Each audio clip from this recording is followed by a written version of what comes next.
Who will be the rider of the white horse at Revelation's first seal? I mean, it's probably the event that launches the tribulation period or 70th week of Daniel, so Christians really want to know, but it's a big mystery. Some people think it's Jesus, some think it's Elijah, others think it's the Antichrist, but here's an option you probably haven't thought about.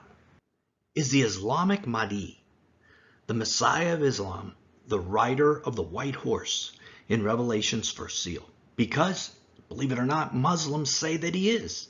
In fact, they have a prophecy that states this directly. Kabal Habar says, I find the Mahdi recorded in the books of the prophets. For instance, the book of Revelation says, and I saw, and behold, a white horse, and he that sat on him went forth conquering and to conquer. Amazing. Muslim prophecy quoting the Bible.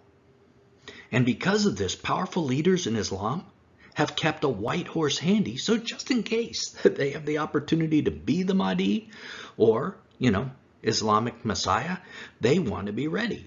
Saladin of the Crusades fame had one. Saddam Hussein had one. Mohammed bin Salman from Saudi Arabia has one too. And MBS has one other thing going for him.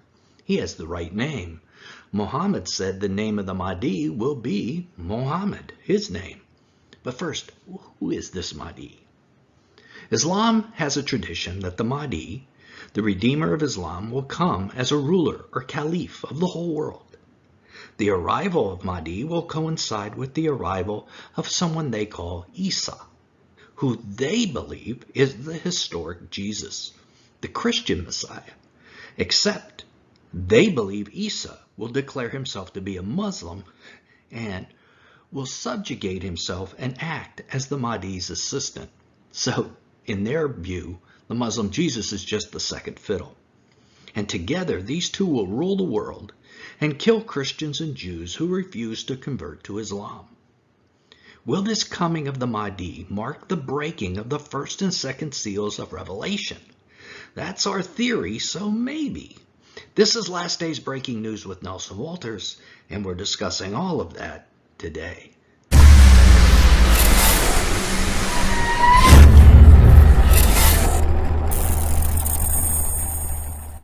Now, the first thought all of you have is, if you're a Christian or Jew, why do we care what Islamic prophetic tradition has to say? Obviously, it isn't inspired by God. But those following Islam believe it is, and that makes an incredible difference.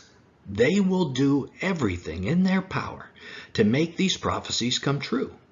That is what this video is about. Additionally, fallen angels and demons may attempt to make these man-made prophecies come true as well, to further deceive those in Islam. So, since Islamic tradition says the Mahdi arrives in a time of conflict and strife on a white horse, those desiring him will attempt to cause conflict and chaos to bring him in. Let's say that again. If the Mahdi arises in chaos, his followers will try to cause chaos. This is why groups like ISIS were all about war, conflict, bloodshed. They were trying to bring in the Mahdi. And secondly, demonically possessed men may even attempt to pose as the Mahdi or Isa to make the deception complete. So just because an Islamic prophecy isn't God-inspired, that doesn't mean it won't come true. Men will work hard to make it come true. And that is what the nation of Turkey is attempting to do right now. Let's give a shout out to our community member, Jason Lawrence, for providing some research about Turkey for this update. But before we get to that, how close a match is the Mahdi with the rider of the white horse? Well, as we saw previously, both ride white horses, and second, both are conquerors. In Islam, they expect the Mahdi to conquer and control the entire world, and control it under Sharia law. They also expect everyone to convert to Islam or be killed if they refuse. They also expect all the Mahdi's followers to take a mark. I bet your ears perked up at that. Let's look at the end of the Muslim prophecy we examined at the beginning.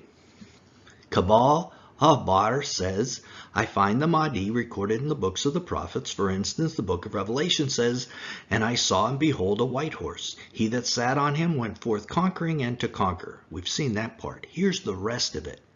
Izzat and Arif then go on to say, it is clear this man is the Mahdi who will ride the white horse and judge by the Quran with justice, and with whom will be men with marks of prostration on their foreheads.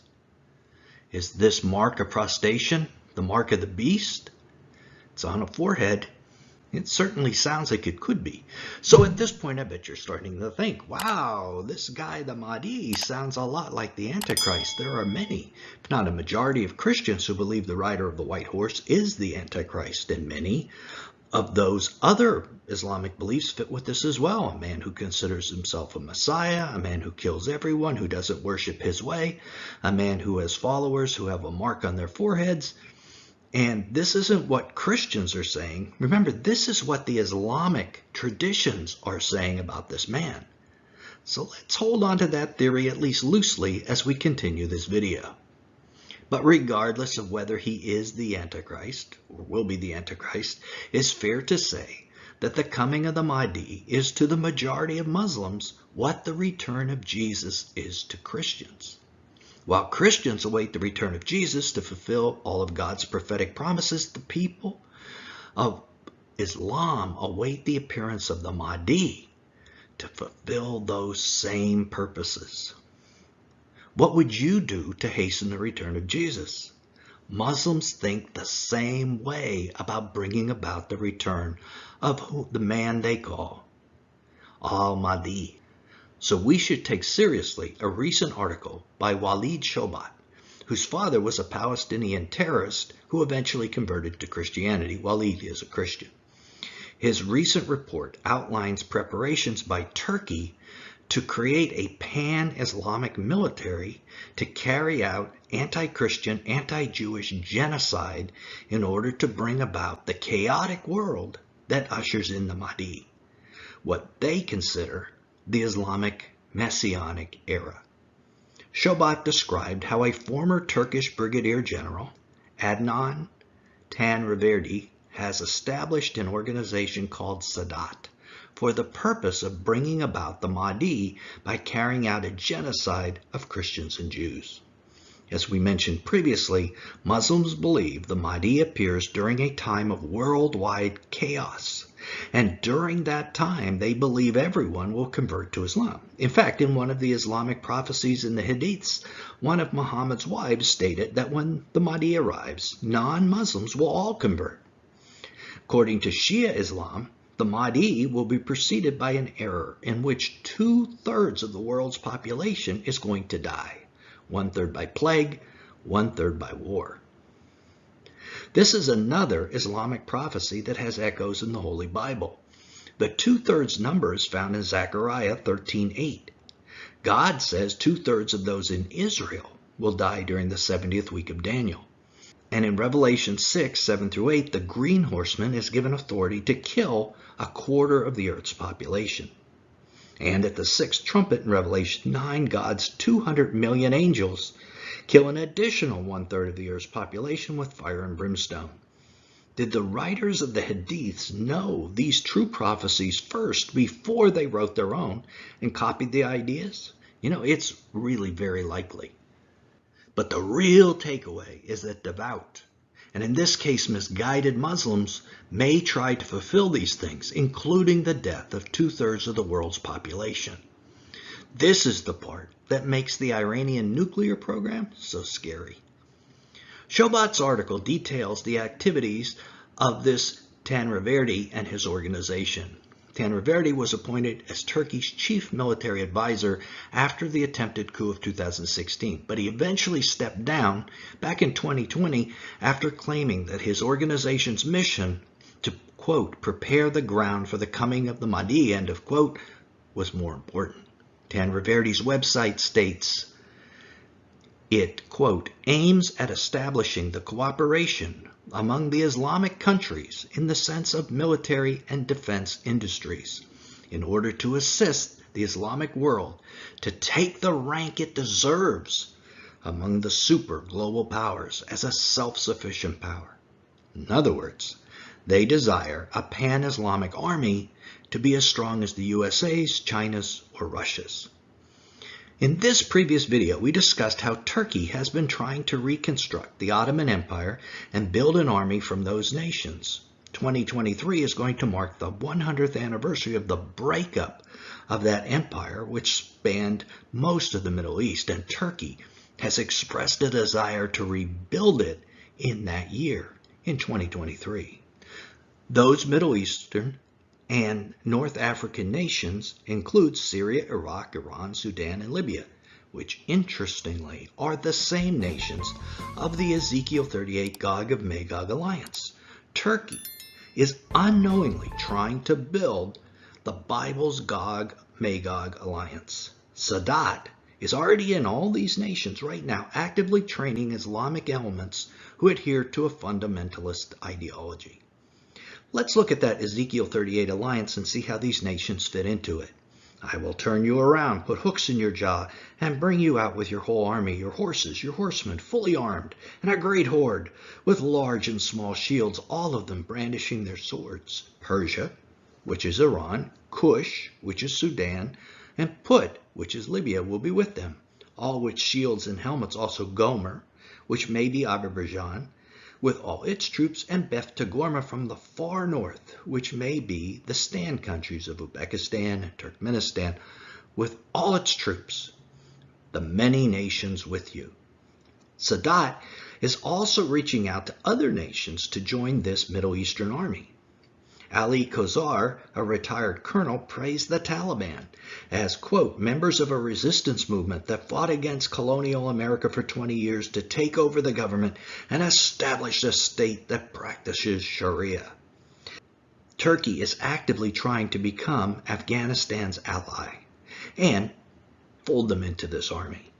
This channel thinks it's very interesting that a number of these nations that we just have been talking about have all had political upheavals in just the last dozen years, which makes them much more likely to join this alliance.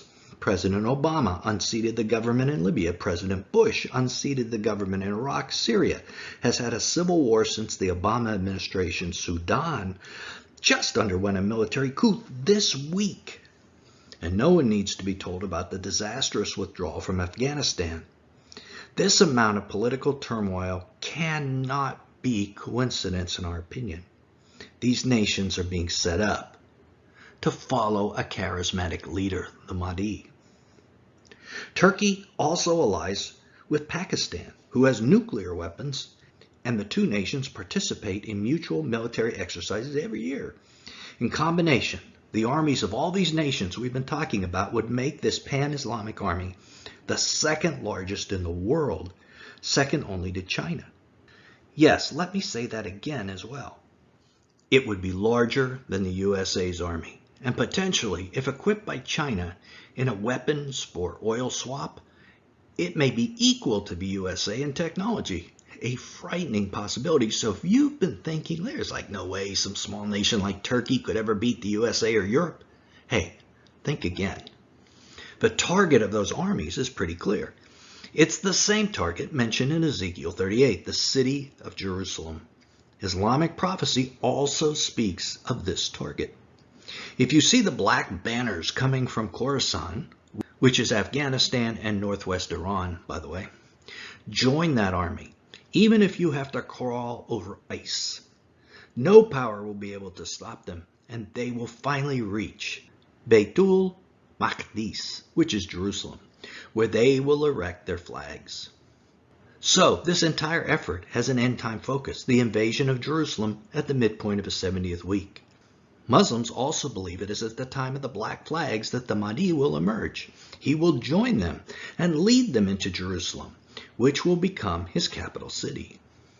Izzat and Arif say the Mahdi will be victorious and eradicate those pigs and dogs and idols of this time, so that there will once more be a caliphate based on prophethood. As the Hadith states, Jerusalem will be the location of the rightly guided caliphate and the center of Islamic rule, which will be headed by Imam Mahdi. That will abolish the leadership of the Jews. So if you're keeping score, the Antichrist is going to reign from Jerusalem too. Oh, and also, we didn't mention it, but the Mahdi will establish a peace treaty for 7 years, according to Muhammad. I'm just saying. Which brings up the subject of the seals of Revelation. Is this pan-Islamic army and the Mahdi the earthly aspect of those seals? We had already discussed the rider of the first seal's white horse and how the Mahdi fits there. In Matthew 24, Jesus equates the first seal with the coming of false prophets and false messiahs. The Mahdi fits again. He's a false messiah. The second seal involves worldwide conflict. Again, the Mahdi fits. And we've already discussed the fourth seal and the death of 1/4 of the earth's population. Again, in Matthew 24, Jesus equates the fourth seal with the abomination of desolation in Jerusalem. Again, Jerusalem will be the Mahdi's target. He fits all of these. But what was that I just said about Matthew 24 being the equivalent of the seals of Revelation? Why, if that was true, it would give us an amazing understanding of the end times. You could look at Matthew 24 and have a much better idea of the timing and meaning of each one of the seals of Revelation. Well, guess what? It is true. If you want to see how that's possible, click right here to keep watching and learn there are 13 exact similarities in exactly the same order between Matthew 24 and Revelation 6. It's like 6 trillion to 1 odds that they aren't the same. Till then, this is Nelson, and I'll see you there.